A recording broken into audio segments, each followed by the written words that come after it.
కదా.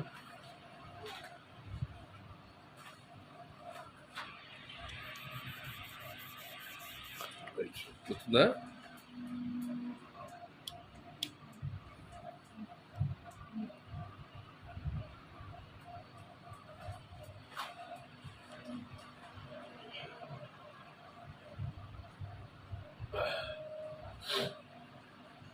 దేవునికి మహిమ కలుగును గాక. దేవునికి స్తోత్రం చేద్దామా? హల్లెలూయా. పరిశుద్ధ గ్రంథంలో నుండి మత్తయి సువార్త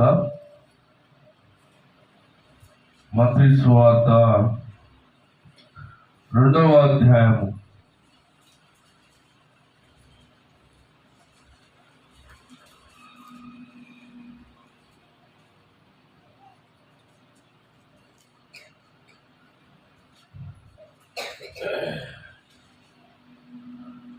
13వ వచనం. 2వ అధ్యాయము 13వ వచనంలో వారు వెళ్ళిన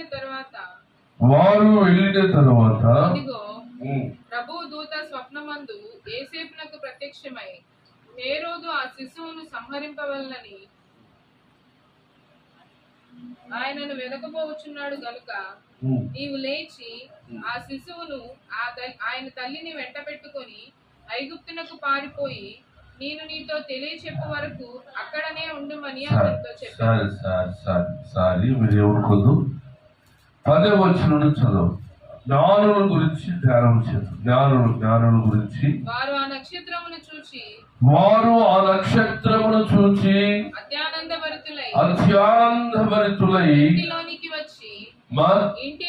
ఇంటిలోనికి వచ్చి తల్లి అయిన మరియను ఆ శిశువును చూచి సాగిలపడి ఆయనను పూజించి తమ పెట్టెలను విప్పి బంగారమును సాంబ్రాణిని బోళమును కానుకలుగా ఆయనకు అర్పించింది. అక్కడి నుంచి తరువాత అక్కడ అండర్లైన్ చేసుకున్నాడు. తరువాత హేరోదు వద్దకు వెళ్ళొద్దని స్వప్నమందు దేవుని చేత బోధించబడిన వారై వారు మరి యొక్క మార్గమున తమ దేశమునకు తిరిగి వెళ్ళారు. తలపైకి అన్నారు. దేవునికి స్తోత్రం. హల్లెలూయా. పిల్లరా, ఇక్కడ దేవుని చేత జ్ఞానులను దేవుడు బోధించి వారి మార్గాన్ని తిప్పాడు. జ్ఞానులైన వారి యొక్క ఆలోచన ఏంటి అంటే, మనకు మార్గము చూపిన హేరోదు రాజు ఉన్నాడు, మనకు మంచి వర్తమానం తెలియజేసిన రాజున్నాడు.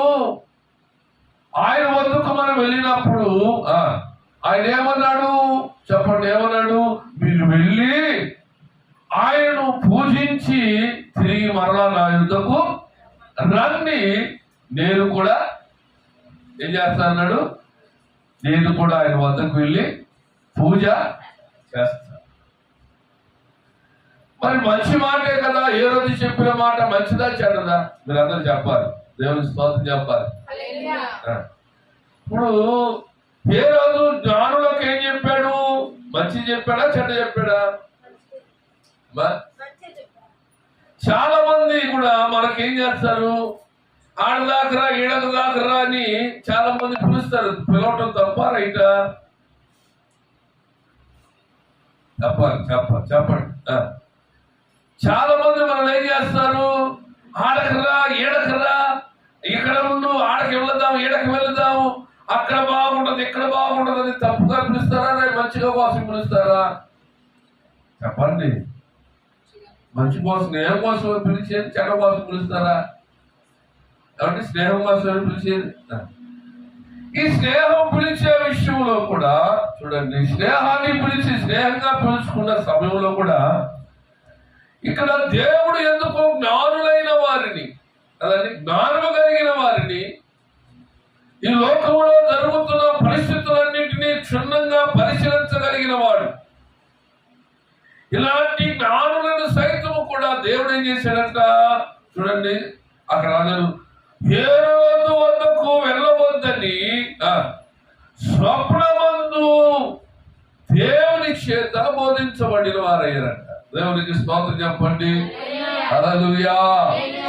దేవుని చేత బోధించబడిన ఈ జ్ఞానులు ఏం చేశారు అంటే మరలా తమ మార్గాన్ని మార్చుకున్నారు. ఏం చేశారు? ఎవరు వీళ్ళు? అమ్మా చెప్పాలి. ఎవరు వీళ్ళు? జ్ఞానులు. జ్ఞానులు అంటే మనలాంటి చదువు లేని వాళ్ళు కాదు, అరకొరల చదువులు కాదు. మరి అంటే చెప్పండి, గట్టిగా లాగి తగ్గితే మనం అంతా ఎంత ఉండవు చెప్పండి. 10th క్లాసు టాపు చదివేవారంటే, 10th అయిపోయినాక ఇంకేమైనా చదివేవారంటే ఇంటర్మీడియట్. ఇంకాస్త జ్ఞానం కలిగిన వాడు, చదువుకున్నాడు, చదువు మీద ఆసక్తి కలిగిన వాడు ఎవడైనా ఉన్నాడు అంటే డిగ్రీ వరకే, కానీ పిహెచ్డీలు చేసిన వాళ్ళు ఎవడు ఉన్నారా? లేదు. అరకొరల మధ్యలో మన జ్ఞానవంతులు అని మనం ఏం చేస్తాం చెప్పండి? మనం జ్ఞానవంతులమా అజ్ఞానులమా చెప్పాలి. మనం ఏమనుకుంటా? వాడికంటే మనమే, వాడికంటే నేను జ్ఞానవంతుడను, ఇతని కంటే జ్ఞానవంతుడు అని మనం అనుకుంటాం. కానీ ఇక్కడ ఈ జ్ఞానులు ఎలాంటి వారంటే, ఆకాశంలో ఏదైనా ఒక వింత చుక్క వింత జరిగిందనుకోండి, దాని గురించి పరిశీలించి పరిశోధించి సంవత్సరాలు దాని గురించి అధ్యయనం చేస్తూ నిలబడి దాన్ని సాధించేవాడే ఎవరు చెప్పండి? జ్ఞానులు. ఈ జ్ఞానులైన వారు ఎలాంటి వారంటే, ఏ మాటైనా సరే నీ నోటి నుండి పలుకుతున్న ప్రతి మాట, నా నోటి నుండి పలుకుతున్న మాట యొక్క భావాన్ని తెలియచేయగలిగిన వాడు. ఒకడు చాలా మంది ఎలా పలుకుతారు చెప్పండి? మాటను బట్టి వాడి మనస్తత్వం ఉంటుంది. నువ్వు మాట్లాడే మాట తీరును బట్టి నువ్వు ఏ మనసుతో నువ్వు మాట్లాడుతున్నావో అర్థం చేసుకోగలిగిన జ్ఞానులు కూడా ఉన్నారు. దేవునికి స్తోత్రం చెప్పండి. ఎంతటి జ్ఞానము కలిగిన వారు దేవుడు చెబితే వారి మార్గాలు మార్చుకున్నారంట. ఇప్పుడు దేవుడు చెప్పండి.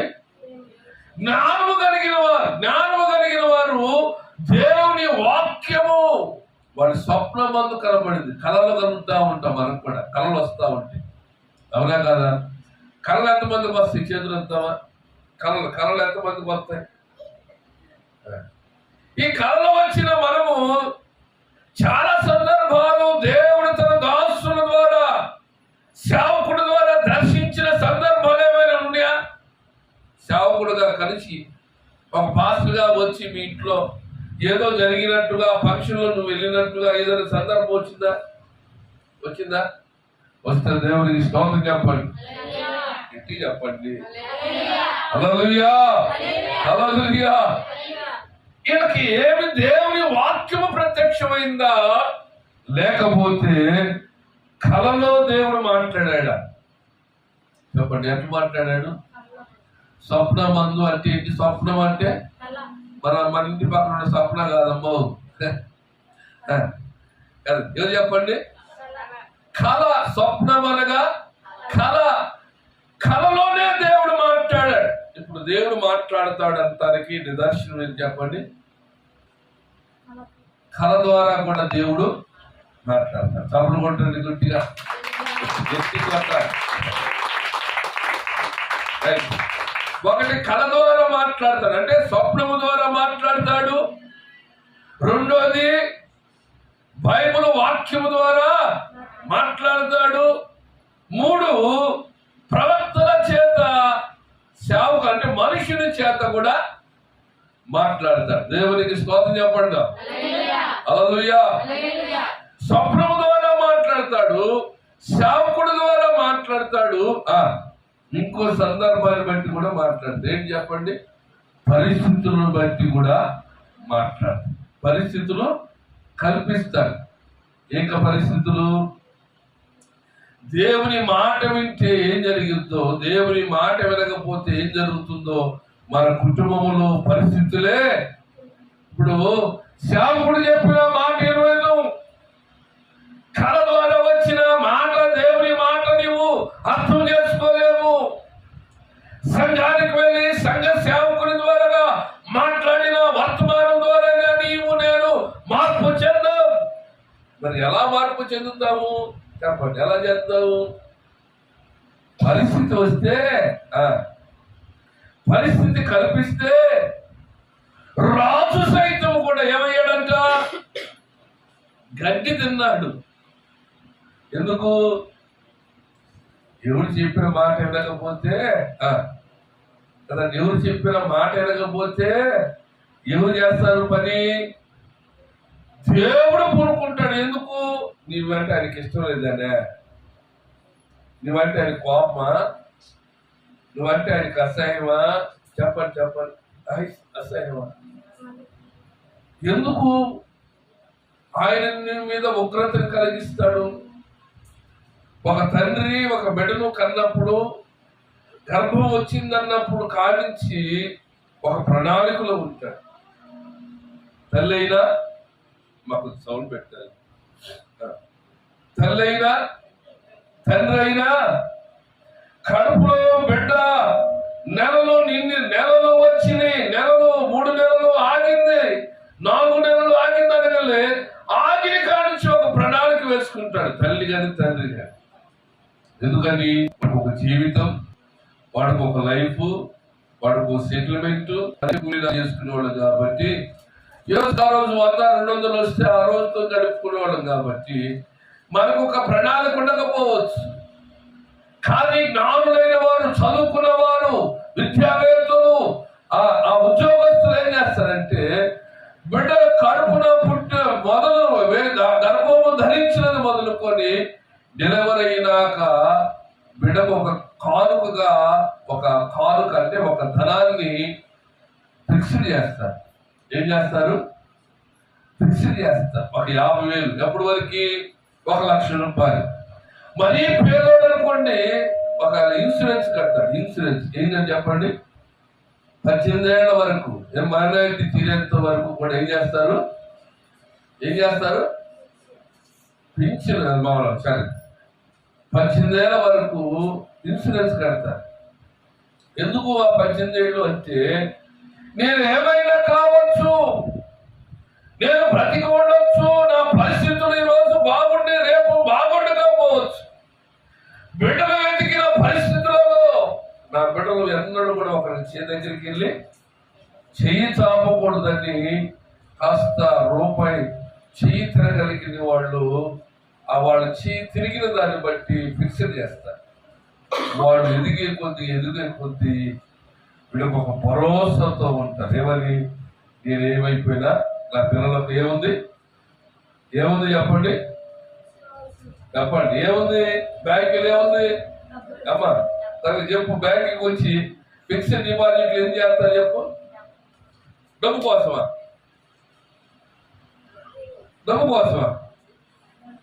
సెక్యూరిటీ కోసం. ఎవరు నీకు ఇచ్చారనుకో, నీకు ఇచ్చి నేనేం చేయాలి చెప్పండి? ఇప్పుడు నీకు ఇస్తా, పాస్టర్ గారు 7,000 డబ్బులు, పాస్టర్ గారు బాగుందని, ఇలా బాగున్నాను, చేద్దామా, ప్రార్థన చేద్దామమ్మా అన్నాం అనుకోండి. చాలా మంది మా పిల్లలు కాస్త ఉద్యోగం చేస్తున్నారు కదా, ఈ మధ్య కాలంలో కాదులే కానీ ఒక 5 ఏళ్ళు బట్టి జనం బాగా మొదలు పెట్టారు బయట. నీకేమయ్యా, నువ్వు మాకు సహాయం చేసేవాడు. ఇక్కడ ఏ రోజుకి ఆ రోజు ముందు తింటున్నాము, ఒక రోజు పచ్చడి తింటున్నాము, సాంబార్ వేసుకొని తింటున్నాము అనే సంగతి దేవుడికి. ఒకరోజు మేము ఇక్కడ నుండి వెళ్ళి తిరిగి మేము అక్కడ ఇంటిలో అన్నం వండుకున్న దానికి కూడా ఓపిక ఉండదు మాకు. ఎందుకని చెప్పండి? ఉన్నాయోలేమో మీకేం తెలిసిద్దా? ఈయనకు వచ్చేటప్పుడు ఎలా వస్తామో మీకేం తెలిసిద్దా? తెలియదు. ఎలా వస్తామో ఎలా వెళ్తామో కానీ తెలియదు. కానీ పైగా మాత్రం ఎలా ఉంటాం? కాస్త బ్రహ్మాండంగా ఉంటా. దేవుడి సన్నిధిలో నేను ఎందుకు ఈ మాట చెప్తున్నానంటే, ఒక తండ్రి బాధ్యత ఏ పరిస్థితుల్లో వారి బిడ్డలు ఏ రీతిలో ఉండకూడదని కోరుకుంటారంటే, ఒకరి దగ్గరికి వెళ్ళి చెయ్యి చాపకూడదు, హీన స్థితిలో బతకూడదు అని జ్ఞానము కలిగిన వారు చేసే పని అది. దేవునికి స్తోత్రం చెప్పండి. అజ్ఞానంగా బ్రతికే వాళ్ళు మనం ఏం చేస్తామంటే ఈ రోజు 1000 రూపాయలు వచ్చిన 10,000 వచ్చిన తీసుకురావటానికి అక్కడికి ఇక్కడికి వెళ్ళి 50,000 40,000 30,000 తెచ్చుకుంటాం. 2 రోజులు 3 రోజులే సంబడం. ఆ తర్వాత మరలా వచ్చే వారానికి తలుపు చోటు కోటివే. మనం చేసే జ్ఞానమైన పని అది. కానీ ఇక్కడ జ్ఞానుడు మీరు చూస్తే చూడండి, జ్ఞానుడు దగ్గరికి మీరు వస్తే ఈ జ్ఞానం కలిగిన వారు చేసే పని మంచిదా చెడ్డదా చెప్పండి. నీకు మంచి చేసినోడికి నువ్వు మంచి చేయాలా కీడు చేయాలా? మంచే చేయాలి. బ్రతుకున్నంత కాలంలో మనం చచ్చిపోయే లోపు ఇతరులకు మేలుకరముగా ఆశీర్వాదకరముగా ఉండాలి. అంతేగాని ఒకడి చేత మనం అనిపించుకునే స్థాయిలోకి మనము రాకూడదు. ఉంటే పెట్టు, లేదనుకో ప్రేమగా తిరస్కరించక రేవక ఉంటే ఇచ్చేదాన్ని అని ప్రేమగా ప్రకటించి దేవుడి స్థితిగతులు చూస్తాడు. అంతేగాని మొహలాగా పెట్టుకుని అప్పుడు డబ్బులు ఉన్నప్పుడు ఏమో మాకేం చూడలేదు, ఇప్పుడు డబ్బులు లేకపోతే మరి మేము గుర్తుకొచ్చావా? లేదు దానికి చేసిన ఒకటే పక్కన దానికి చేసినట్టు అనుకోకూడదు. దేవుని ప్రేమ కలిగిన వాడు ఎలా ఉంటాడంటే తన కలిగిన దాంట్లో కొద్దిగైనా ఇతరులకు మేలు చేయాలి. దేవునికి స్తోత్రం. ఈ మేలు చేసే క్రమంలో జ్ఞానం ఏం చేశారంటే మనకి ఎంత మేలు చేశాడు కదా, ఇన్ని సంవత్సరాలు ప్రయాణం చేశాము, ఎంతగా పరిశోధించాము, ఎంత ప్రయాణం చేశాము, ఒక్కోసారి నిద్రలేని రాత్రులు గడిపాము. కానీ ఈ రోజు మనకు హేరోదు రాజు చాలా మంచివాడై ఉండి మనకు మార్గమును సరళము చేశాడని ఆ రాత్రి వాళ్ళు హేరోదు రాజు దగ్గరికి వెళ్లే ముందు రాత్రి ఒక స్థలములో బస చేస్తా ఉంటే దేవుడు వారితో మాట్లాడాడంట. దేవునికి స్తోత్రం. హల్లెలూయా. దేవుడు వారితో మాట్లాడి ఎలాగ మాట్లాడుతున్నాడంటే, ఇదిగో నువ్వు వెళ్ళబోతున్నా హేరోదు రాజు వద్దకు మీరు వెళ్ళవద్దు, ఇదిగో మీ మార్గములను మార్చుకొని మీ స్వదేశములకు వెళ్ళండి అని చెప్పేశాడు. దేవునికి స్తోత్రం. చెప్పండి. దేవుడు ఆయన మార్గాలు సరళం చేసిన ఆయనకి మార్గం చూపించాలి కానీ వద్దంటాడు. ఎందుకు? మంచిదేనా? కాదు. మనకైతే మంచిది కాదు. ఎందుకు హేరోదు రాజు దగ్గరికి వద్దన్నాడు అంటే, హేరోదు రాజును చూడండి, ఆయన స్వభావం. ఇప్పుడు మనం కూడా మీకు ఇంకో మాట చెప్తారు, అంటే ఇది ఇప్పటి వరకు పై మాట చెప్తున్నారు. ఇప్పుడు వరకు ఒక మాట చెప్తాం. ఏమని చెప్పండి? ఎవరితోనైనా మనం స్నేహం చేస్తా ఉన్నప్పుడు, ఎవరితోనైనా మనం సహవాసం చేస్తా ఉన్నప్పుడు, ఎవరితోనైనా మనం కొన్ని దినాలు ప్రయాణం చేస్తా ఉన్నప్పుడు మనం ఏం గమనించాలి చెప్పండి? అబ్బా ఏం గమనించాలి? ఇప్పుడు నాతో మీరు స్నేహం చేస్తా ఉన్నారు, స్నేహం అనుకోండి. నా ఇక్కడికి స్థలానికి వస్తున్నారు, నాలో మీరు ఏం చూడాలి? అమ్మా నా గొంతును చూడాలా, నా పాటను చూడాలా, నా మాటను చూడాలా? మనిషిగా చూస్తే తప్పులు ఎన్నో వస్తాయి, చాలా.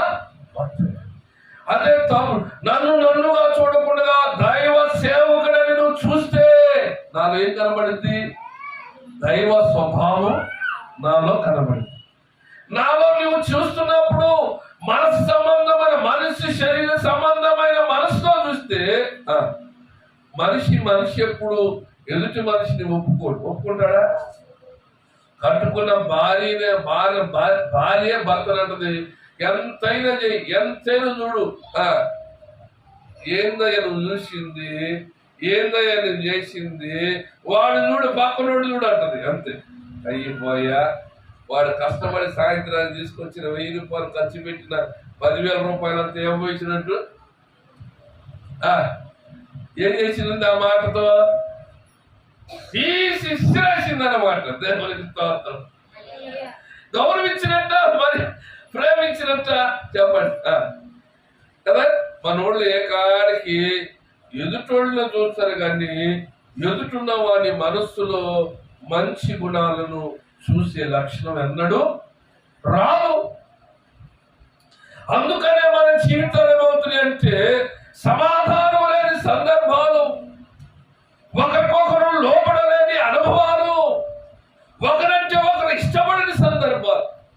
మనం ఇంటిలోనే ఉంటాం కానీ మనసులు కలవు. చాలా మంది ఇళ్లలో ఉంటారు కానీ ఒకరి మనసును ఒకరు కలవు. పైకి మాత్రం సమాజానికి ఎలాగుంటారు అంటే ఎలాగుంటారు, అమ్మో వాళ్ళ చూడు, వాళ్ళిద్దరు వాళ్ళు ఒక ఇంట్లోనే ఒక మాటే, ఒక కుటుంబం అంతా అన్నదమ్ములైనా కోడళ్ళైనా ఏ ఇంటి నుంచి వచ్చే లాభమ్మా, ఆ కోడలు నలుగురు ఉంటే చాలు, ఆ నలుగురంతా ఒక మాట మీదే. అది విడివిడిగా వచ్చి ఒక్కొక్కరినొక్కరిని కలిస్తే చెప్తారు వారి మనసులో ఉన్న భావం. కానీ ఇప్పుడు ఎందుకు ఏ రోజుతో సహవాసానికి వెళ్ళవద్దని దేవుడు తన కళ ద్వారాగా, జ్ఞానుల యొక్క కళ ద్వారాగా దేవుడు ఎందుకు మాట్లాడుతాడంటే, జ్ఞానులైన వారు, తెలివి కలిగిన వారిని సైతము కూడా హేరోదు రాజు మోసపుచ్చే మనసు తనలో ఉంది. అందుకని చూడండి, మత్తయి సువార్త 2వ అధ్యాయంలో 3వ వచనం చూడండి, చదవండి. హేరోదు రాజు ఈ సంగతి విన్నప్పుడు అతడును అతనితో కూడా యెరూషలేము వారందరూ కూడా కలవరం వచ్చేసింది. ఎందుకు కలవరం వచ్చింది అంటే, మీరు చదవండి 2వ వచనంలో, మీరు మొదటి వచనం చదివితే, రాజైన హేరోదు దినముల యందు యూదా దేశపు బెత్లెహేములో యేసు పుట్టిన పిమ్మట తూర్పు దేశపు జ్ఞానులు యెరూషలేమునకు వచ్చి, అక్కడ అండర్లైన్ చేసుకుని, యూదుల రాజుగా పుట్టినవాడు రాజు దగ్గరకు వచ్చి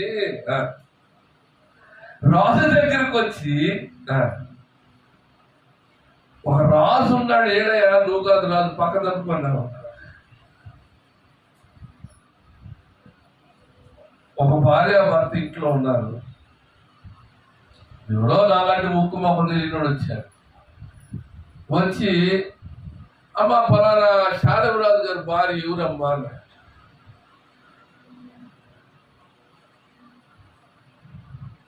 నువ్వు కాదమ్మా, నువ్వు కాదు, నేను చూసింది నిన్ను కాదమ్మా, నువ్వు కాదు, నేను ఇంకో ఆమెను చూశాను, ఫోటోలో చూశాను, ఇంకో సార్లు చూశానమ్మా అన్నాడు అనుకో. నీ హృదయం, అబ్బా ఆయన ఎంతో పని చేశాడు, నన్ను కాదు.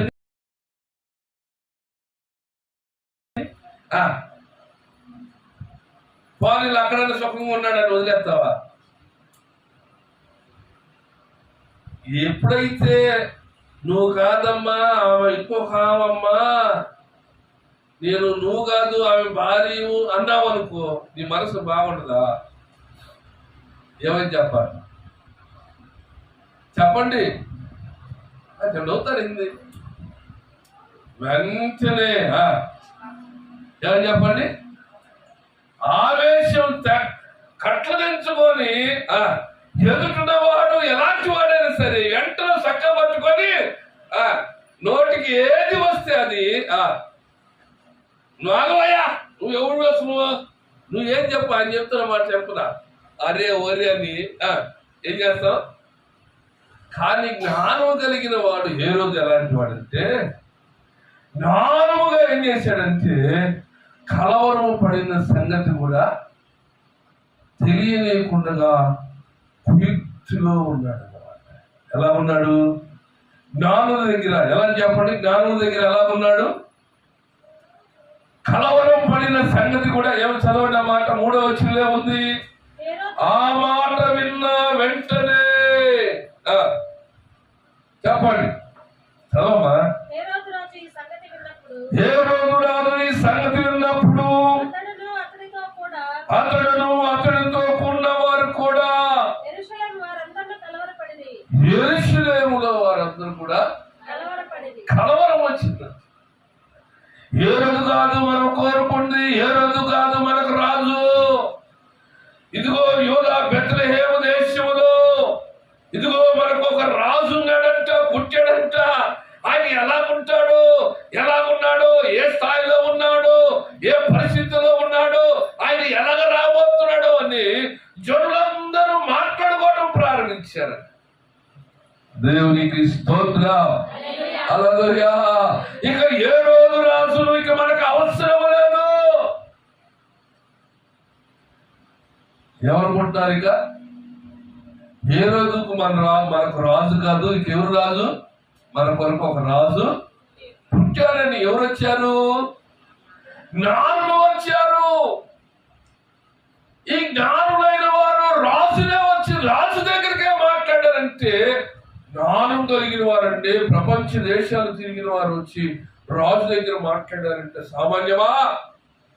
కాదు. కనుక మనకు ఒక రాజు ఉన్నాడని తీర్మానం చేసుకుని ప్రజలందరూ రాజు కొరకు ఎదురు చూస్తున్న సందర్భంలో ఏ రోజు రాజు ఎలా ఉన్నాడంటే కుయుక్తిగా ఉన్నాడు, యుక్తిపరుడుగా ఉన్నాడు. ఏ రోజు సామాన్యుడు కదా అతను. ఏ రోజు ఎలాంటి వాడంటే పైకి రాజ్యాన్ని పరిపాలన చేసే మంచి వాడుగా ఉన్నాడు, కానీ తన హృదయాంతరంగంలో చాలా చెడ్డ గుణాలు కలిగిన వాడు.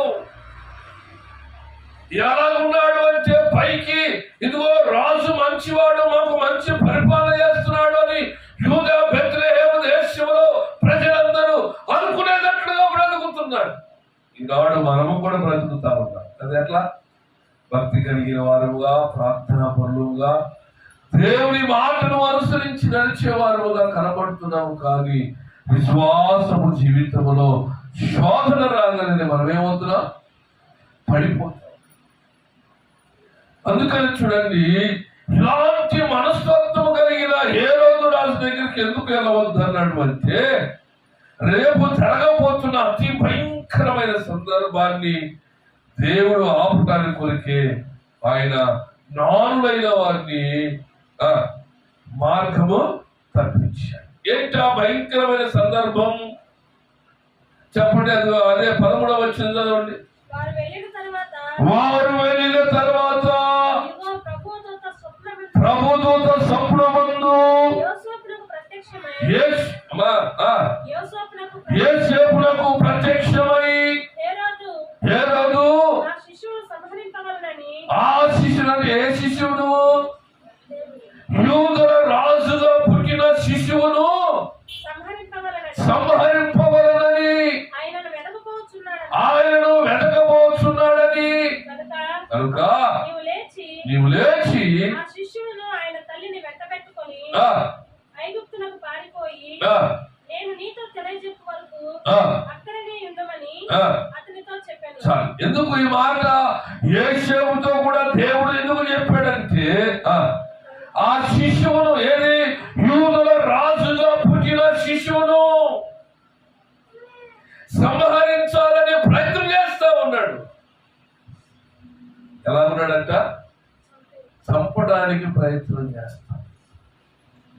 అయ్యా రాజు జ్ఞానులైనదంటే అడిగారు, అయ్యా మీరు ఎప్పుడు బయలుదేరారు, ఎప్పుడు చుక్కలు చూశారు, ఎప్పుడు బయలుదేరారంటే, అయ్యా మేము బయలుదేరి దాదాపు 2 సంవత్సరాలు లోపు అవుతుందయ్యా, నెలలు రోజులు మాకు తెలియదు కానీ. ఏమన్నాడు? రోజులు మాకు తెలియదు కానీ అనగానే చూడండి, ఏ రోజు రాజుకున్న కుయుక్తి. పైకి బాగానే ఉంటారు మాటల ద్వారా. చాలా మంది ఏ రోజు రాజు వంటి స్వభావం కలిగిన వారు చాలా మంది ఉంటారు. పైకి ప్రేమతో ఉంటారు, కానీ అంతరంగంలో వారి హృదయాలలో భయంకరమైన విషయములు నింపుకొని ఉంటారు. అందుకనే చూడండి, ఆ జ్ఞానులను రాజు దగ్గరికి పోనీయకుండా ఇదిగో ఆ శిశువుని వెతుకుతున్నాడు. ఎవరిని? యూదుల రాజుగా పుట్టినవాడు. అసలు ఎలాంటి వాడు? వాడు కానీ పెరిగి పెద్దోడైతే నాకు రాజ్యము మీద అధికారము ఉండదు అనేసి ఏం చేశారంట చూడండి. అందుకని మీరు 5వ వచనం చదవండి. 5వ వచనం. అందుకు 2వ అధ్యాయంలో ఉండండి. అందుకు వారు యూదయ బెత్లెహేములోనే ఏలయనగా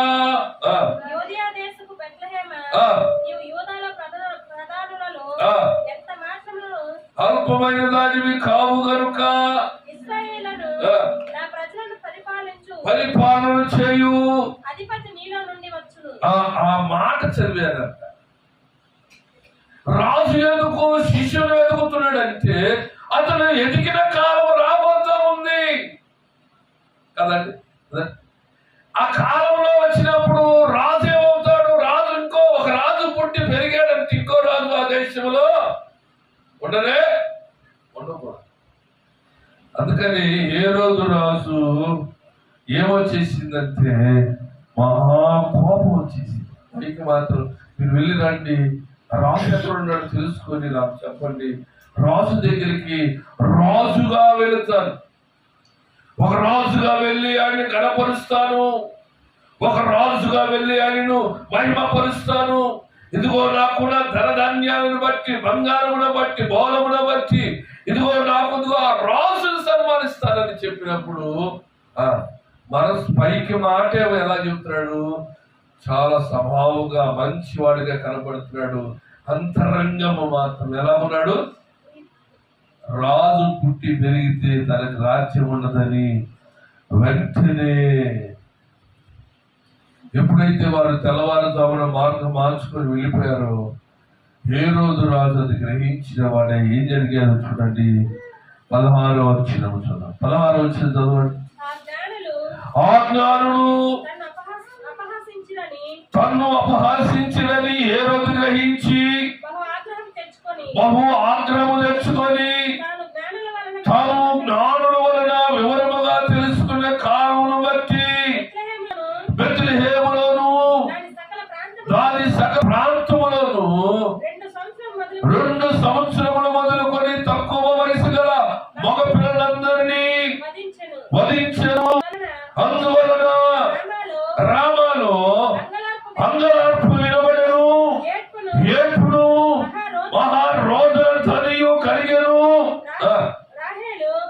రాహేలు తన పిల్లల విషయమై ఏడ్చుచు వారు లేనందున ఓదార్పునందనలేకపోయి ఉండెను అని ప్రవక్త అయిన ఇర్మియా ద్వారా పలకబడిన వాక్యము నెరవేర్చబడింది. దేవునికి స్తోత్రం చెల్లిద్దాం.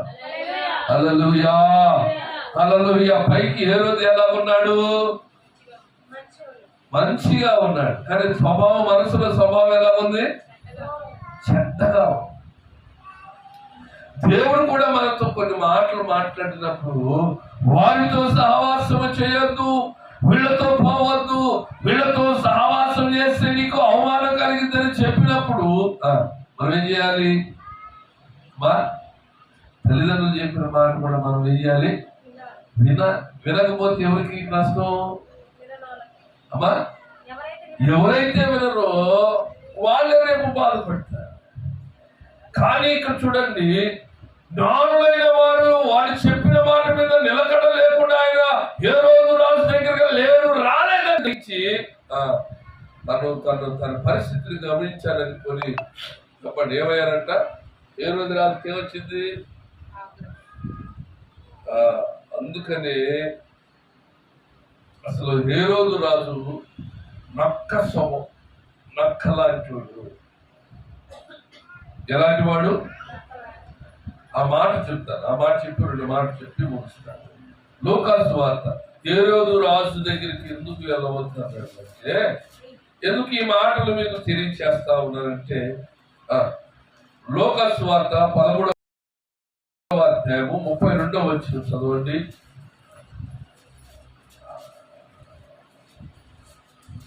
లూకాసు వార్త 13 అవునమ్మా. ఆయన వారిని చూచి మీరు వెళ్ళి ఆ నక్కతో ఇలాగు చెప్పుడి, నేడును రేపును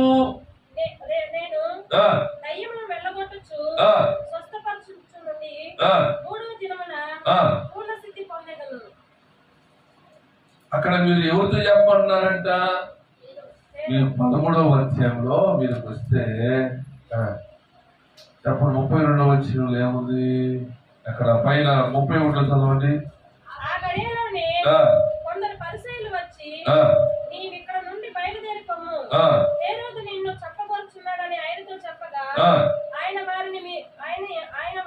చూసి ఏమని చెప్పన్నాడు యేసుక్రీస్తు వారు? ఎవరు నక్క అంటే? హేరోదు. నక్క ఎలాంటిది చెప్పండి, మనకు తెలిసిందే. నక్క ఎలాంటిది? చిత్తులు మారింది. మనం కూడా ఎలాంటి వాళ్ళు చెప్పండి? చెప్పాలి, మనం కూడా చిత్తులు మారలమే, తక్కువ వాళ్ళం కాదండి. ఎవరి దగ్గర ఏ భజన, ఎవరి దగ్గర వాళ్ళ భజన చేస్తాము. ఆ మేలుగానే మనం పొందుకున్నాం అనుకోండి, అందరితో వదిలేస్తాము. వాడు కానీ మనం కీడు తగిలించాడు అనుకోండి, మనం ఏం చేస్తాం? వెంటనే మనలో ఉన్న, చెప్పండి, వెంటనే మనలో ఉన్న మంచికి పోయి ఏమొస్తుంది? చెడు చేసే స్వభావం. హేరోదు రాజు దగ్గరికి దేవుడు ఎందుకు జ్ఞానులను పంపవద్దన్నాడంటే, ఎదుగో రామాలో అంగలార్పును అని పడబోతున్న ఆ భయంకరమైన సందర్భాన్ని, 2 సంవత్సరాల పిల్లలను చంపకుండా ఉండటానికి ఏం చేయబడాలి? యేసు క్రీస్తుని ఆ పుట్టిన ఆ దేశంలో, ఆ యోదయ బేత్లెహేములో చంపకుండా ఉండాలంటే ఏం చేయాలి? జ్ఞానులైన వారిని మార్గాన్ని తప్పించాలి. ఎలాంటి వాడు హేరోదు అంటే, చెప్పండి, ఎలాంటి వాడు? నక్క స్వభావం కలిగిన వాడు. జ్ఞానులు ఎదుటేమో మంచిగా, మంచి రాజు మాకు సహకరించాడు అన్నట్టుగా ఉన్నాడు, కానీ అతని స్వభావము సంపను ఉద్దేశించాడంట. దేవునికి స్తోత్రం. ఈ హేరోదు ఎలాంటి వాడంటే, ఏ స్వభావం కలిగిన వాడంటే నక్క స్వభావం కలిగిన వాడు. కానీ చూడండి, మత్తయి సువార్తలోకి రండి. మత్తయి సువార్త 14వ అధ్యాయము 4వ వచనంలో ఏముందంటే, 14:4 ఏముందంటే, చూడండి, మొదటి నుండి చదువుతున్నారు. ఆ సమయమందు చతుర్థాధిపతి అయిన హేరోదు యేసు గురించి సమాచారం విని, ఇతడు బాప్తిస్మం ఇచ్చి యోహాను అతను మృతుల నుండి లేచి ఉన్నాడు, అందువలననే అద్భుతాలు అతని యందు క్రియ రూపముగా అవుతున్నావని అతని సేవకులతో చెప్పాను. ఎలాగనగా నీవు నీ సోదరుడైన ఫిలిప్పు భార్యను హేరోదియును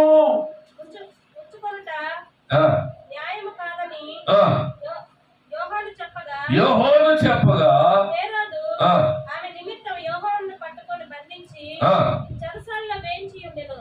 చాలు. అక్కడ ఏం చేశాడు? అతను చేసిన తప్పును ప్రజల ఎదుట చెప్పాడంట. ఎవరు? యోహాను. సేవకుడు ఏం చెప్పాడు? సంఘంలో ఏం చెప్పాడు? మీరు బ్రతుకును మార్చుకోండి, మీరు మార్పు చెందండి, దేవుని బిడ్డలుగా మార్చమని సంఘము సమాజం ఎదుట ఇదిగో మైకి పెట్టుకొని చెప్తే, సమాజం అంతా ఏం చేసింది? యోహానుని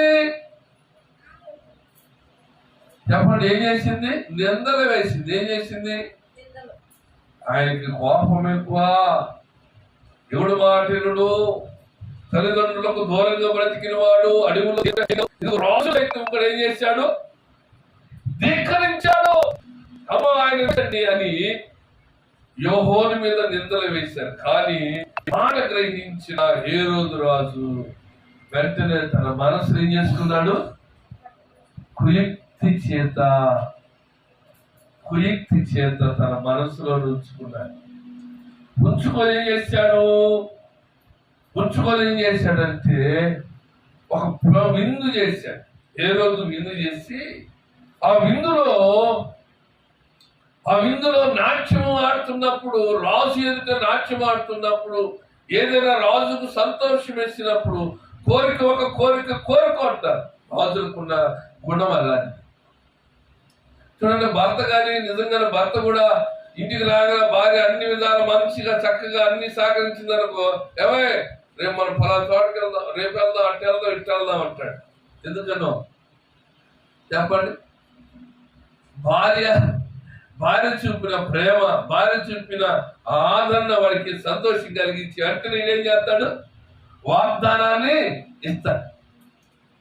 అలాగనే పిల్లరా ఏ రోజు రాజు కూడా రాజు ఎదుట ఆ నాట్యం ఆడుతున్న ఒక ఆ కుమార్తె దగ్గరికి వెళ్ళమ్మా, నీకేం కావాలి కోరుకోను. ఈలోపు నాట్యం ఆడిన తల్లి ఏమైందంటే ఎవరామె హేరోదియా తన వదినైన హేరోదియా ఏం చేసిందంటే ఈ విషయము ఇక్కడతోనే ఆగిపోవాలి, అతను కానీ బతికుంటే అతను వెళ్ళిన ప్రదేశం వల్ల ప్రకటన చేస్తాడు, ఇదిగో హేరోదు రాజు తన వదినను ఉంచుకున్నాడు అనే ఇది ప్రాపగండం ఎక్కువైపోతుంది కదా, అతను బతకడానికి వీలు లేదనేసి నువ్వు వెళ్ళి నాట్యవాడు నువ్వు కోరుకో మా కోరుకుంటే నువ్వు ఏమని అడుగుతావంటే నువ్వు వెండి బంగారాలు ధనధాన్యాలు అవసరం లేదు, నీకు ఒక రాజ్యం ఉంది, మీ బాబాయ్ రాజ్యం మీ నాన్న రాజ్యం ఏర్పాటు చేశాడు, నీకు తక్కువేమి లేదు, నువ్వు కోరుకోవాల్సిందో ఒకటే ఏం చెప్పండి,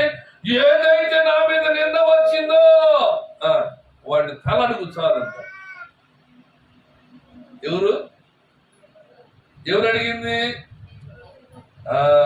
ఆ సందర్భంలో ఏం చేశారు చెప్పండి, హేరోదు రాజు ఆ ఆ కుమార్తె యొక్క నాట్యాన్ని చూసి తీసుకువచ్చి ఆమె కోరుకున్నట్టుగా తలను తీసేస్తారు. దేవునికి స్తోత్రం చెప్పండి. సత్యం చెప్పిన వాడికి కలిగే ప్రతిఫలం ఏంటి చెప్పండి, సత్యం చెప్పేవాడి దగ్గరగా వచ్చే ప్రతిఫలం ఏంటి చెప్పండి, మరణం వచ్చేసి. దేవునికి స్తోత్రం. హల్లెలూయా. కానీ కుయుక్తిగా బ్రతుకుతున్న వాడికి ఏముంది? లోకంలో పేరుంది, ప్రఖ్యాతులు ఉన్నాయి, ధనం ఉంది, గొప్పతనముగా ప్రజల మధ్యలో కనబడుతూ ఉన్నారు. చాలా మంది కూడా ఈ రోజుల్లో ఎవరైనా ఎలా ఉన్నారంటే అలా బ్రతకటానికి ప్రయత్నం చేస్తూ ఉన్నారు. లోకంలో ఒక మాట ఉంటుంది, ఎవడైనా 10 రోజులు 10 సంవత్సరాలు కానీ మొక్కలు తాకేసి మన గ్రామానికి రాగానే వాడు వచ్చేటప్పుడు కాస్త శుభ్రంగా గంజి గుడ్డేసుకొని గుడ్డేసుకొని చిన్న కారు వేసుకొని వచ్చాడు అనుకో, ఏమడుగుతారు చెప్పండి, ఏమడుగుతారు? ఏమంటారా?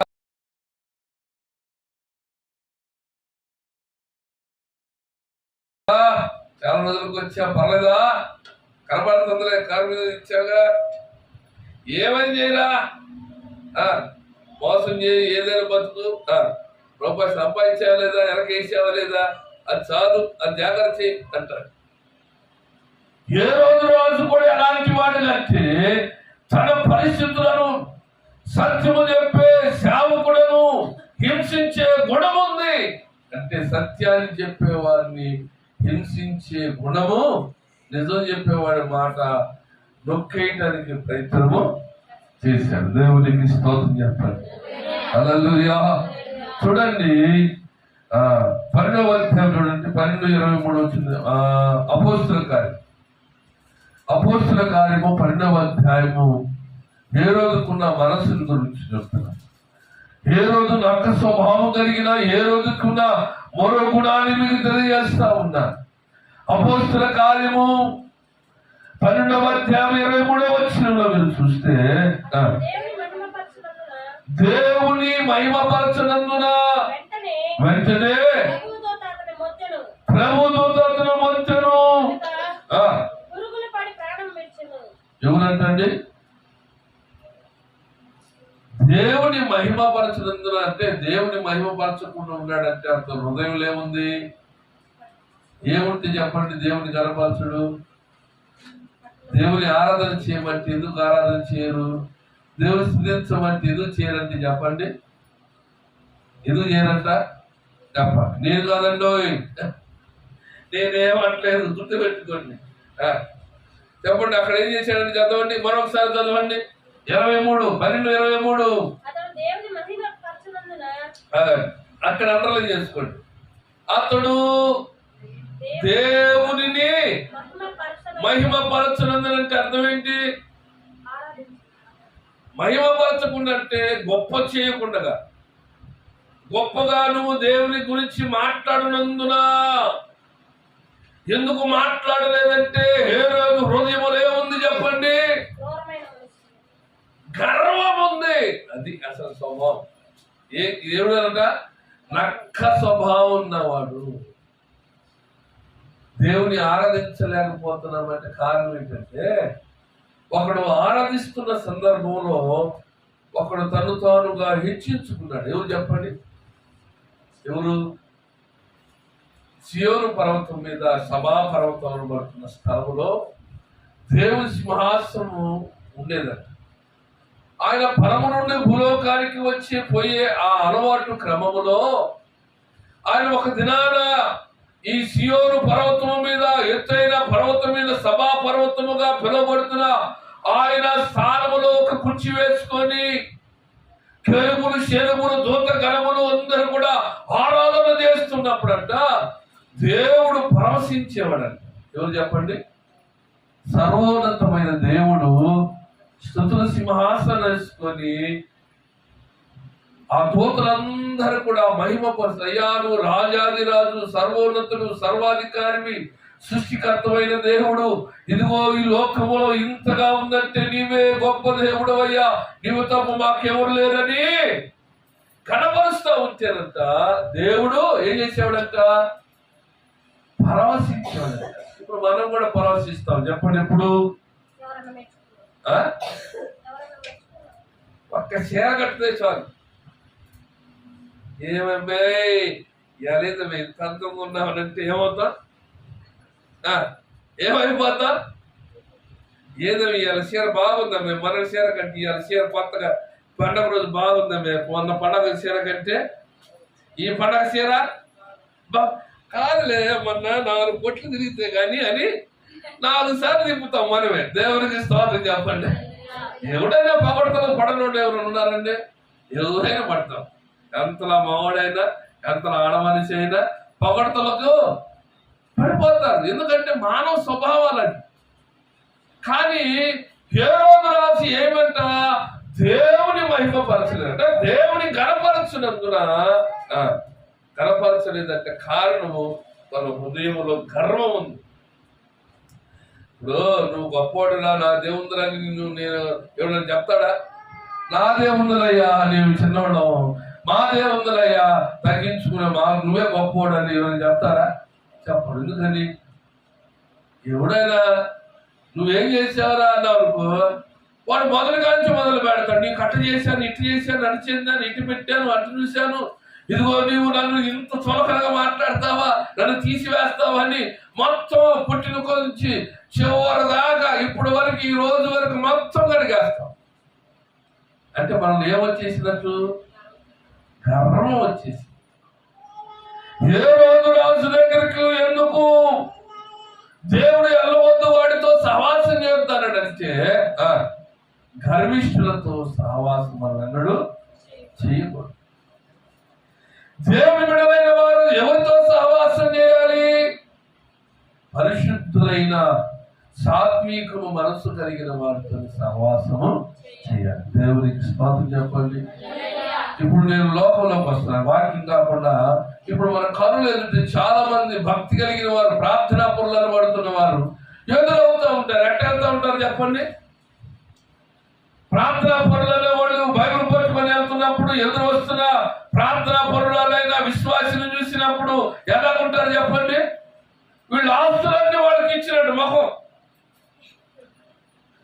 అక్క వందనాలక్క అన్న వందనాలని పలికే స్వభావం ఉందా నీకు? మరి దేవుని ప్రేమ నీలో ఏముంది? ఏం చూసుకొని గర్వం? ఎవరు చెప్పండి? తీర ఖచ్చితంగా మన ఇంట్లోకి వెళ్తే సరైన కుర్చీ లేదు, సరైన మాంసమే ఉందా, సరైన పొరుపు ఉందా మన ఇంట్లో? చెప్పండి. ఒప్పుకుందామండి. ఏముంది మనకి చెప్పండి? ఏ రోజు ఆ రోజు కూలి 4 తెచ్చుకునేవాళ్ళం అనుకో. ఎందుకు మనకి ఓవర్ 4 గోడకు 4 రంగులు వేయగానే 4 రాడ్లు వేసి స్లాబ్ వేసుకోగానే మనకి ఏముందండి? ఏ రోజు ఎప్పుడు పిలుస్తాడో మనకు తెలియదు, ఎలాగెళ్తామో తెలియదు. వెళ్ళక ముందే ఈ లోకములో పిల్లరా నక్క స్వభావాలతో మనుషులతో సహవాసం చేయకూడదు. నువ్వెవరితో సహవాసం చేయాలంటే దీన మనస్సు కలిగిన వాడితో నువ్వు సహవాసం చేయాలి. దేవునికి స్తోత్రం.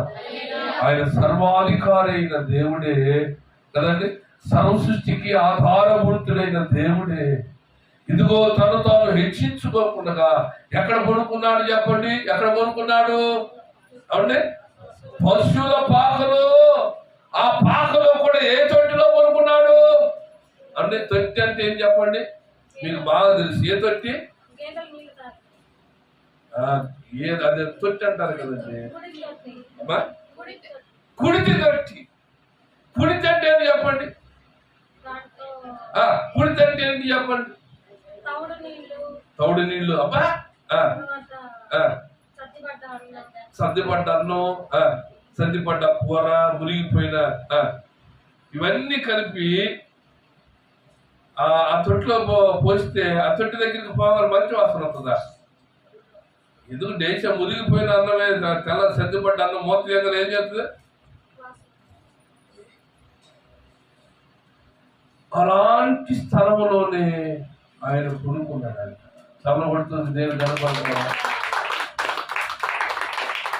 మనమే పిల్లనిచ్చేటప్పుడు మా పిల్ల ఆడ ఉంటుంది, మా పిల్లకి మంచం ఉందా, మా పిల్లకి సపరేట్ దొడ్డు ఉందా, ఏసీ ఉందా, ఎలా చెప్పండి?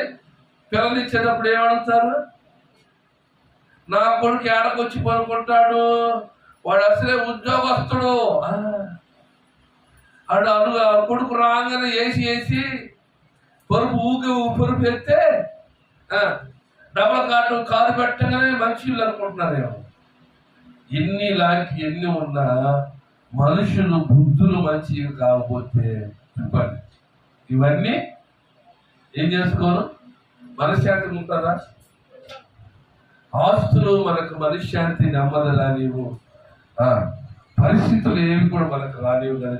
నా మనస్సును బట్టి నేనున్న స్థితిలో, అందుకని ఒక పాట భక్తుడు, నేనున్న స్థితిలోనే సంతృప్తిని కలిగించు, ఏమున్న లేకున్నా నీ కొరకే బ్రతికించు, కష్టాలు ఎదురైనా నా యాత్రను సాగించు, నష్టాలలోనైనా నీ కొరకే జీవితం. ఆ జీవితం కావాలి. యేసుక్రీస్తు వారి లోకానికి ఎందుకు వచ్చారంటే సుఖాన్ని అనుభవించడానికి రాదు. తన మహిమను విడిచి ఎందుకు వచ్చాడంటే నేను ఒక మంచి మార్గంలో నడవడానికి కొరకు ఆయన వచ్చాడు. ఆయన తన బోధను ఎందుకు మనకు బోధిస్తున్నాడంటే నీతి కలిగిన రాజ్యములో ఇదిగో డాగు మాంస కళంకము లేని వాడుగా, కళంకము లేని దానిగా ఉండాలని ఆయన ధర్మశాస్త్రాన్ని మన కొరకు బోధించాడు. వాక్యం వింటున్నాము కానీ మన జీవితాలలో మార్పు రావట్లేదు.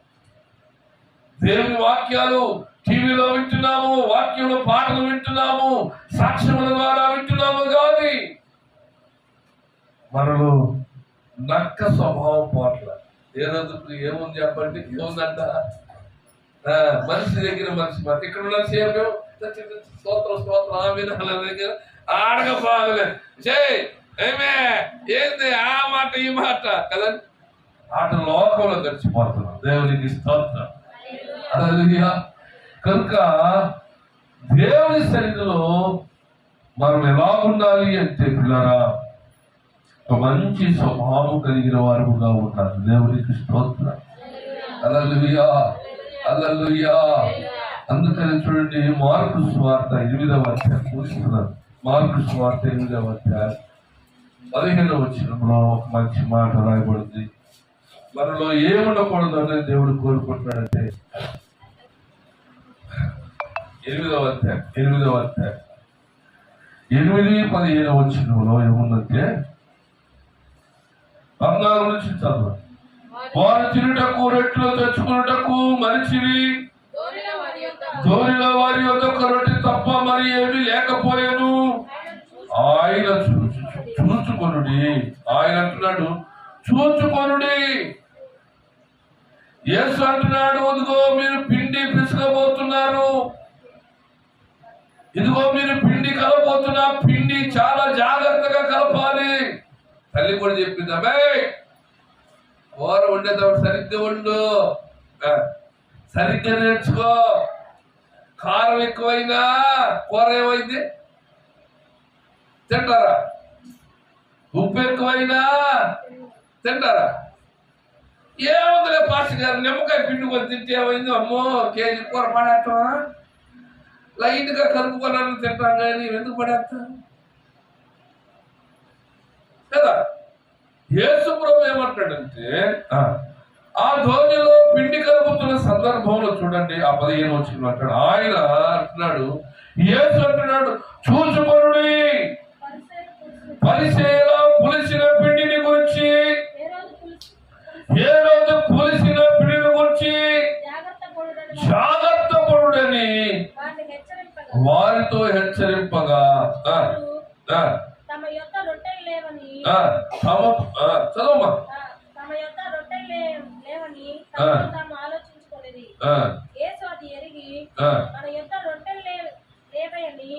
మీరెందుకు ఆలోచించుకొనుచున్నారు?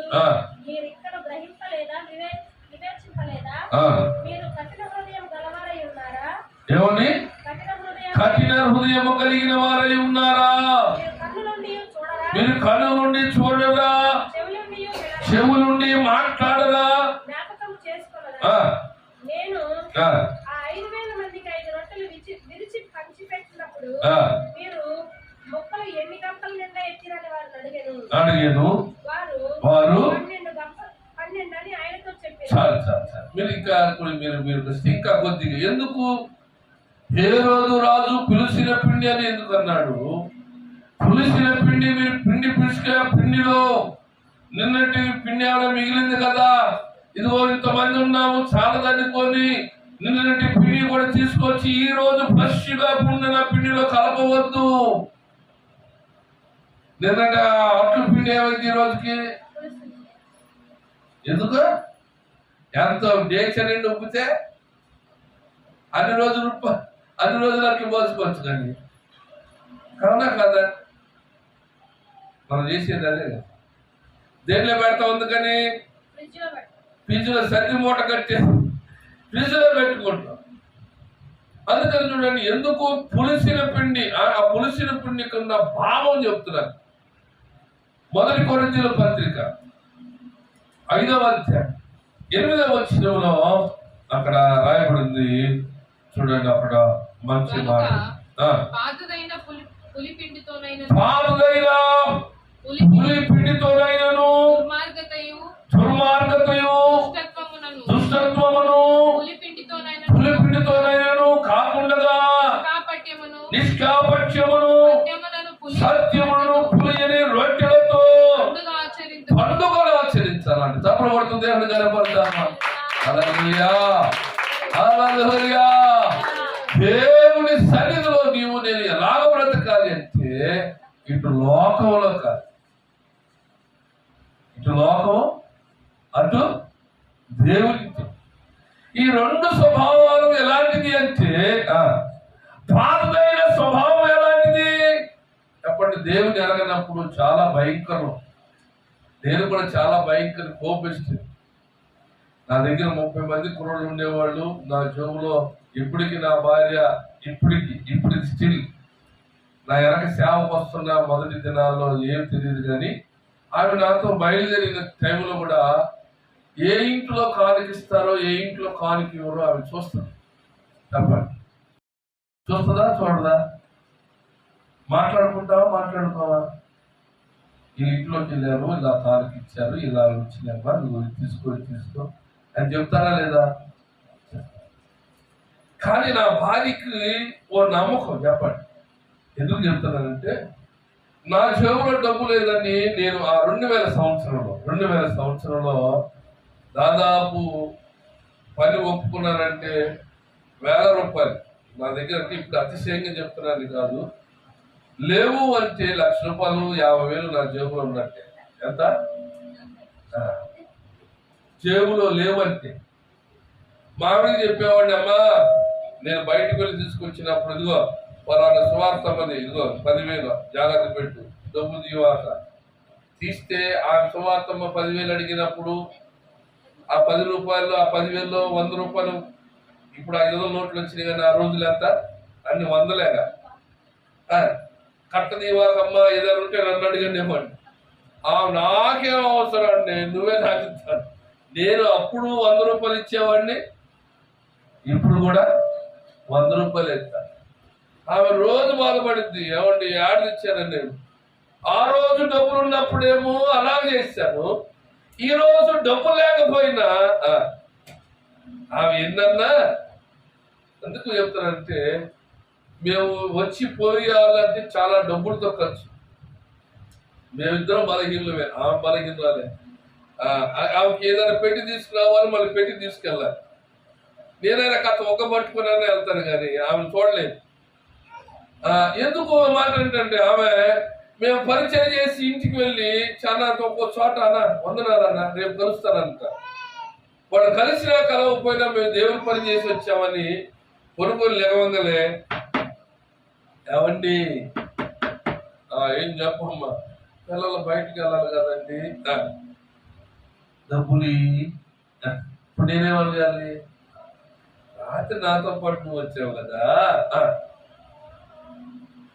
ఎవరైనా ఇచ్చారా అంటే ఎవరు లేదు, మరి నాకాన్ని చూస్తే అంటే కాదులేండి డబ్బులు ఏంటాడు అంటే అర్థం ఏంటి? అర్థం ఏంటి చెప్పండి. అర్థం నేను ఎందుకు నా భార్య అంటే మీరు మిమ్మల్ని అనకూడదులే, ఎందుకు నా భార్య చెబుతున్నానంటే ఆమెకు ఒక నమ్మకం. ఏంటి చెప్పండి, మా ఆయన ఎట్టయినా తీసుకొచ్చి మాకు ఎన్నడు కొదువ చేయడని ఆమె నమ్మకం. ఇప్పుడు ఎందుకు ఈ మాట చెప్తున్నారంటే యేసుక్రీస్తుతో ఉన్నప్పుడు, అర్థమైందా? మరలా మార్కు సువార్తలోకి రండి, మార్కు సువార్తలోకి రండి. మార్కు సువార్త 8వ అధ్యాయము చెప్పండి. మార్కు సువార్త 8వ అధ్యాయము 15వ వచనం పైన కూడా చదవండి, మీకు అర్థమైంది. ఇప్పుడు నుంచి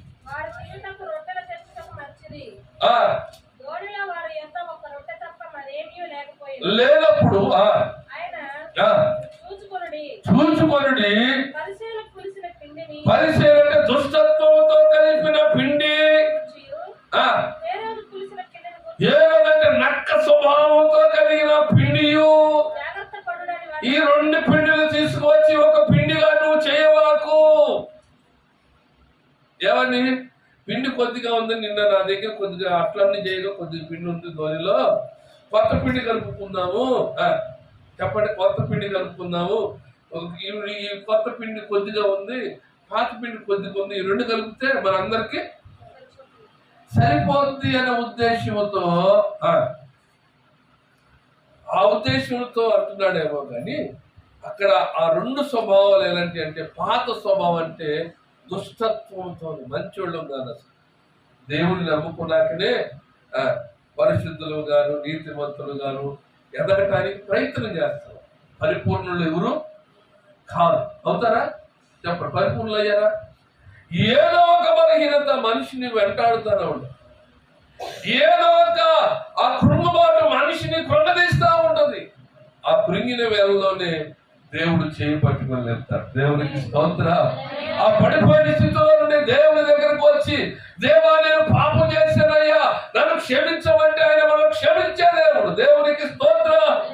ఇదిగో పడిపోయిన గుంటలో నుంచి నన్ను లేవనెత్తయ్యా, నేను నా జీవితంలో ఇంకెన్నడూ కూడా ఇలాంటి జీవితాన్ని నేను జీవించనని యేసయ్య పాదాల దగ్గరికి వస్తే దేవుడు మనల్ని ఏం చేసేవాడు చేస్తున్నాడు చెప్పండి? ప్రతిరోజు పడిపోయిన గుంటలో నుంచి లేవనెత్తాడు అన్నాడు. నీ నమ్మకం ఎవరి మీద ఉందని చెప్పండి? ఎవరి మీద? దేవుని మీద ఉండాలి అంటున్నాడు. మీరు కన్ను నుండి చూడని వారు చదువు తల్లి ఆ మాట చెప్పి ముగిస్తారు. ఇక మీరు ఎందుకు అలాగున ఆలోచన చేస్తా ఉన్నారు? మీరు ఇంకనూ గ్రహింపలేదా? వివేచన అంటే తెలివి లేదా? మీరు కఠినమైన హృదయం కలిగిన వారై ఉన్నారు. మీరు కన్ను నుండి చూడరా, వినరా? జ్ఞాపకం చేసుకొనరా? జ్ఞాపకం చేసుకోండి. నేను ఆ, ఆ 5,000 మందికి 5,000 మందికి ఆహారం పెట్టిన తర్వాత మిగిలిన గంపలు, రొట్టె ముక్కలు ఎన్ని గంపలు ఇచ్చారంటే వాళ్ళు 12. ఇప్పుడు మనకు కూడా మనకు కలగాలి ఈ జ్ఞానం. నా కన్నుల ఎదుట వాడికి జరుగుతుంది. దేవుని కార్యాలు జరిగించబడతా ఉన్నాయి. దేవుని మేలులు అనుభవిస్తూ ఉన్నారు. దేవుని సన్నిధిలో సాక్షులుగా నిలబడుతున్నారు. నా జీవితం ఎందుకు నాకు ఇలాగ అవుతుంది అని గ్రహింపు ఎవరికి రావాలి? నాకు రావాలి. దేవునికి స్తోత్రం చెప్పాలి. నన్ను నేను పరిశీలించుకోవాలి, నన్ను నేను సరి చేసుకోవాలి. నా యేసయ్య పాదాల దగ్గరకు వస్తే నా దేవుడు కృంగిన అనుభవం నుంచి నన్ను పైకి లేపుతాడు. దేవునికి స్తోత్రం. హల్లెలూయా. ఆయన దగ్గరికి రాకుండా గర్వంగా ఉన్నాం అనుకోండి, ఏమైపోయామంట? ఏ రోజు ఏమైపోయాడంట? పురుగులు బట్టి చనిపోయాడు. మనం కూడా ఏమవుతుంటే దెబ్బ పడుతూ ఒక్కొక్కటి కోల్పోతూ మన జీవితము, మన పేరు, మనం ఉన్న ప్రాంతంలో మరుగు చేయబడుతుంది. కారణం ఏంది చెప్పండి? బైబిల్ ఎవరు చెప్పండి? గర్వానికి ముందు నాశనము. మనం గర్వించామా? నాశనానికి మనమే సిద్ధపరుచుకుంటున్నామని గుర్తుపెట్టుకోవాలి. ఏ విషయంలో అతిశయించబడాలి అంటే దేవుని కలిగి ఉన్నామన్న దానిలో నీవు నేను అతిశయించాలి. దేవునికి స్తోత్రం. ఏమున్నా లేకపోయినా నీవు ఆయన కొరకు నువ్వు జీవించగలిగితే, ఆయన కొరకు నువ్వు బ్రతకగలిగితే ఆయన నీకు తోడై ఉండే దేవుడు. Praise the lord. హల్లెలూయా. నేను ఒకటే తీర్మానం చేశాను. నేను మొన్న పడిన కృంగుబాటు, నేను పడిన క్షోభ నేను కాదు నాయన, ఈ పరిచర్య నీది. నేను కేవలం దాసుడు, పనివాడిని. నాకు కలిగింది నువ్వు ఏదైతే నాకు ఇచ్చావో, ఆత్మవరాలు, ఆత్మఫలాలు నాకేదో ఇచ్చావో నా బిడ్డలకు నేను ఇవ్వటానికి నేను సిద్ధంగా ఉన్నానని తీర్మానం చేసుకుని దేవుడి దగ్గర పాదాలు పట్టుకుంటే దేవుడు నన్ను లేవనెత్తాడు. దేవునికి స్తోత్రం. హల్లెలూయా. కనుక దేవుడు నమ్మదగిన దేవుడు. ఆయన వాగ్దానం ఇచ్చి నెరవేర్చగలిగిన శక్తివంతుడు. ఈ కాలంలో మన నమ్మకత్వాన్ని చూస్తాడు. ఎవరు చూస్తాడు?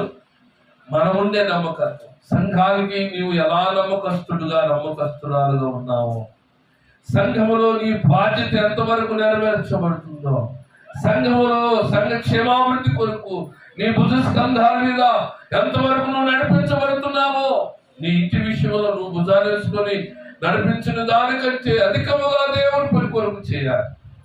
పిల్లరా, నాకు వచ్చే ఏ రూపాయి కూడా, నాకు వచ్చే ఏ కానుకైనా నేను ఇంటిలో ఖర్చు పెట్టను.